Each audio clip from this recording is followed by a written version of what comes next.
Good evening friend, welcome to my channel. आइए आज हम लोग जो है एक ऐसे मुद्दे पे बात करने वाले हैं जो कि यदि आप सीटेट एग्जाम की परीक्षा पहली बार देने जा रहे हैं तो आपके लिए काफ़ी हेल्पफुल वीडियो होगा।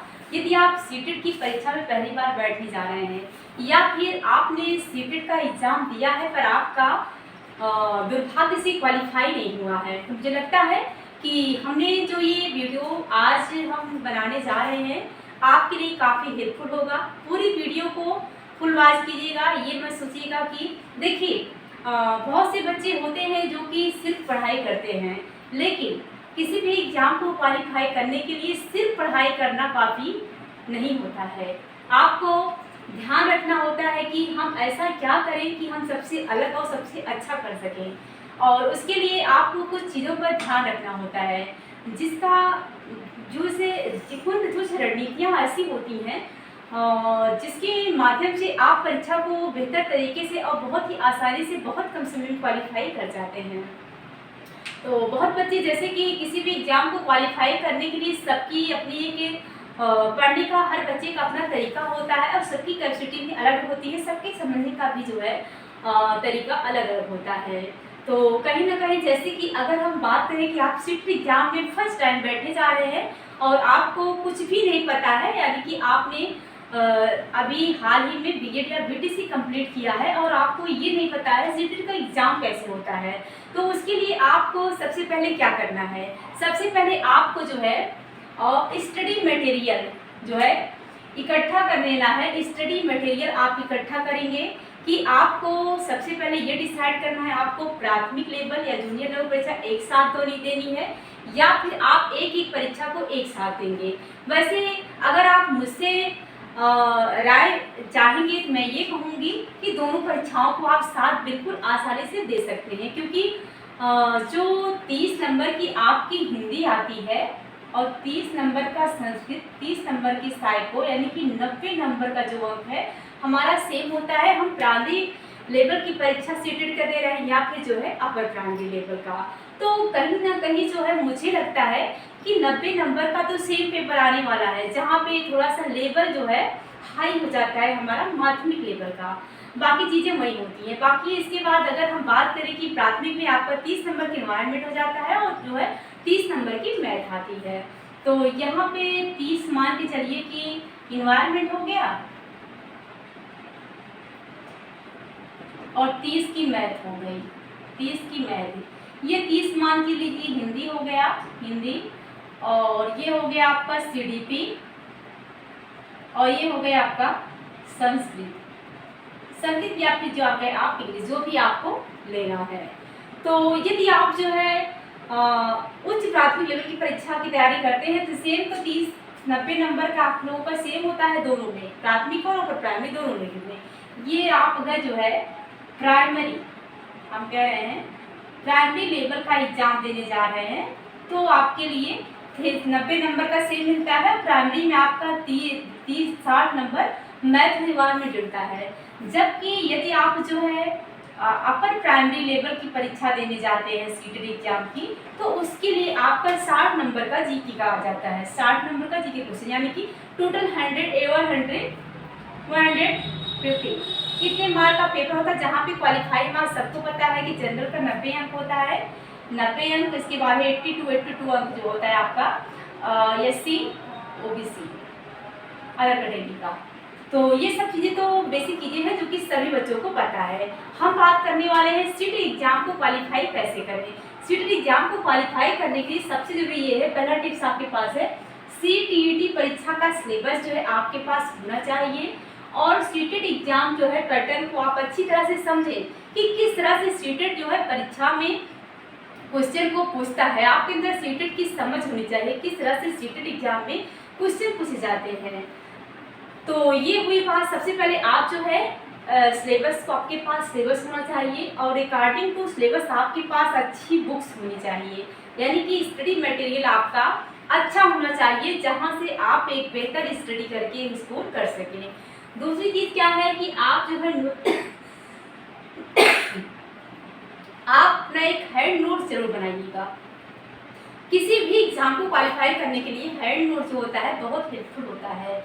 यदि आप जैसे कि किसी भी टॉपिक को तैयार करते हैं, जैसे कि मान लीजिए आप जो है जैव विविधता पढ़ रहे हैं, आप क्या पढ़ रहे हैं या व्यक्तिगत विभिन्नता पढ़ रहे हैं बाल मनोविज्ञान में, व्यक्तिगत विभिन्नता, ठीक है।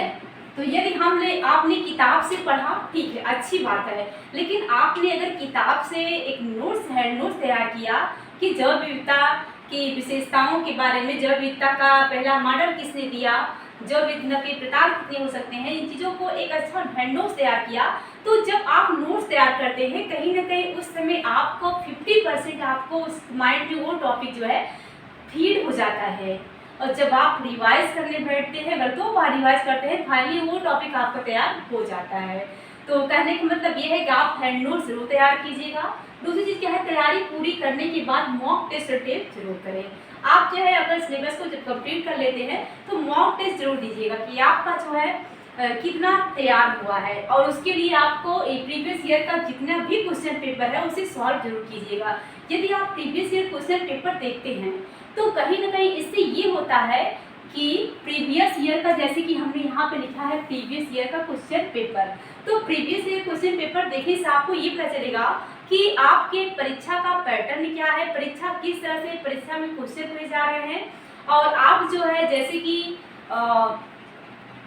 आपका जो पेपर है 2.5 घंटे का पेपर होता है, और 2.5 घंटे में ही आपको क्वेश्चन को कंप्लीट कर लेना है। मान के चलिए कि 10 से 15 मिनट पहले आप कर लेते हैं, आपके लिए ज़्यादा अच्छा होगा। बिल्कुल भी आपके अंदर एक होता नहीं है कि परीक्षा में अगर कम समय बचता है कि तो कम समय की वजह से बच्चे क्या करते हैं, जल्दी जल्दी में जो क्वेश्चन आ रहा वो भी गलत कर देते हैं। इसके लिए आपको जो है प्रीवियस ईयर के क्वेश्चन पेपर को सॉल्व करना है, मॉक टेस्ट देना है। अगर आप previous year question paper solve करते हैं, आपको ये पता चलता है कि किस प्रकार से परीक्षा में क्वेश्चन पूछे गए हैं और आगे किस प्रकार से पूछ जाने की संभावना बढ़ सकती है, ठीक है। और मॉक टेस्ट बिल्कुल जरूर आप दीजिएगा। मॉक टेस्ट आपकी परीक्षा में बहुत मदद करेगा।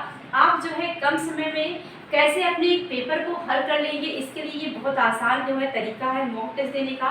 क्योंकि बहुत से बच्चे ऐसे होते हैं बहुत ज़्यादा पढ़ाई करते हैं, लेकिन ना वो प्रीवियस ईयर के क्वेश्चन पेपर को उठा के देखते हैं, उनके लिए ये मायने नहीं रखता है, ना ही उनके लिए ये मायने रखता है। वो बहुत ज़्यादा स्टडी करते हैं, बहुत ज़्यादा समय देते हैं, लेकिन कभी भी वो प्रीवियस ईयर क्वेश्चन पेपर नहीं देते। उनको ये लगता है कि यहाँ ये तो आ चुका है, ये आएगा नहीं। ये उनकी बहुत बड़ी भूल होती है।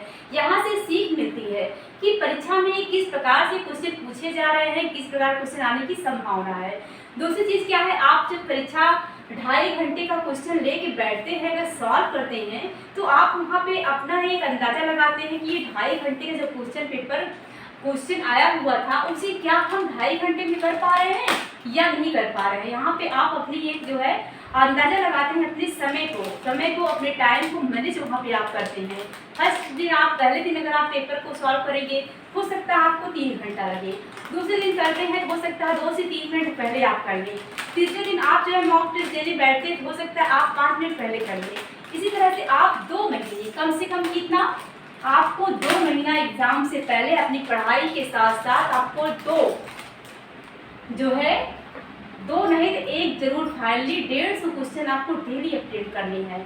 हर सब्जेक्ट के 30 क्वेश्चन आपको जो है हर सब्जेक्ट का 30 क्वेश्चन डेली मॉक टेस्ट देना है, ताकि आप परीक्षा से पहले आपको क्वेश्चन को समझने की आपके अंदर क्षमता, क्वेश्चन को हल करने की जो है हल करने का तरीका और क्वेश्चन को कम समय में कैसे हल किया जाए, सारी चीज़ें आपको पहले से समझ आ जाए।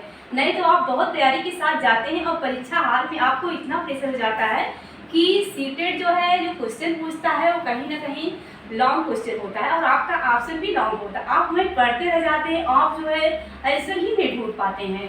तो इस सभी चीज़ों के लिए यदि आप प्रैक्टिस किए होंगे तो आपके लिए बहुत आसान होगा। हम तो ये कहेंगे कि मैंने भी सीटेट एग्जाम को क्वालिफाई 3 बार किया है और मुझे इससे ये समझ आया है कि जो सीटेट का एग्जाम होता है उसके लिए आपका मॉक टेस्ट और प्रीवियस क्वेश्चन पेपर बहुत मायने रखता है। कितना मायने रखता है, मुझे तो यहाँ तक समझ में आया है कि 40% आपका ये साथ देता है आपकी परीक्षा को क्वालिफाई कराने में। तो बिल्कुल भी इस पॉइंट को बिल्कुल भी मिस मत कीजिएगा यदि आप सीटेट एग्जाम पहली बार देने जा रहे हैं। और एक अच्छी बुक लीजिए, प्रीवियस ईयर का क्वेश्चन पेपर का प्रैक्टिस सेट मार्केट में मिल जाता है, आप उसे ले लीजिए जिसमें 2000 सीटेट की परीक्षा जो 2011 से लेकर के अब तक जितनी बार हो चुकी है सारे सेट जिसमें दिए गए हैं, प्राथमिक लेवल के भी और अपर प्राथमिक लेवल के भी। तो ये चीज़ें हैं जिन्हें आप ध्यान में रखिएगा। कोई भी टॉपिक कंप्लीट कर रहे हैं, उस टॉपिक से रिलेटेड जो भी क्वेश्चन बन करते हैं उन पे आप जो है उन क्वेश्चन को सॉल्व कीजिए कि आपको कितना समझ में आ रहा है। तो यही रणनीति है जिसे अपना करके आप सीटेट का एग्ज़ाम बहुत ही आसानी से और अच्छे तरीके से पास कर सकते हैं। थैंक यू सो मच दोस्तों, मिलते हैं नेक्स्ट सेशन में। हमारा ये सुझाव आपको कैसा लगा हमें कमेंट जरूर बताइएगा। Thank you.